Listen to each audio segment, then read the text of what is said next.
पाहताय JB TV news. बातमीत सत्यता हीच आमची ओळख।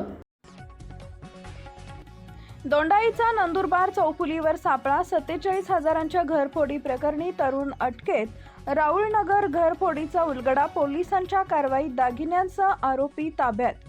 शिंदखेडा तालुक्यातील दोंडाईचा शहरात उघडकीस आलेल्या एका घरफोडीच्या गुन्ह्याची उकल करण्यात पोलिसांना मोठं यश आलं आहे।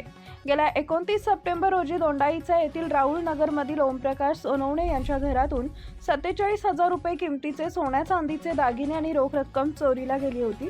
या प्रकरणाचा समांतर तपास करत असताना धुळे स्थानिक गुन्हे शाखेचे पोलीस निरीक्षक श्रीराम पवार यांना एक अत्यंत महत्त्वाची गुप्त माहिती मिळाली। या माहितीच्या आधारे पोलिसांनी तात्काळ सापळा रचला आणि आरोपीचा चोरीचा मुद्देमाल विकण्याच्या उद्देशाने दोंडाईचा शहरातील नंदुरबार चौफुलीवर उभे असलेल्या राजगुरू मोहन पाटील या 20 वर्षीय संशयिताला शिताफीने ताब्यात घेतले। पोलिसी खाक्या दाखवत सखोल चौकशी केली असता त्याने या गुन्ह्याची कबुली दिली असून त्याच्याकडून 18,000 रुपये किमतीचे दागिने हस्तगत करण्यात आले आहेत।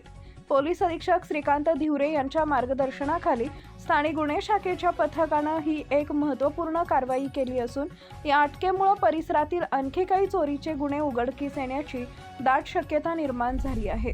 मुख्य संपादक जतीन बोरसे। आपल्या परिसरातील महत्त्वाच्या बातम्या पाहण्यासाठी आजच आमच्या जेबी टीव्ही न्यूज चॅनलला YouTube वर सबस्क्राइब करा आणि बेल आयकॉन प्रेस करा।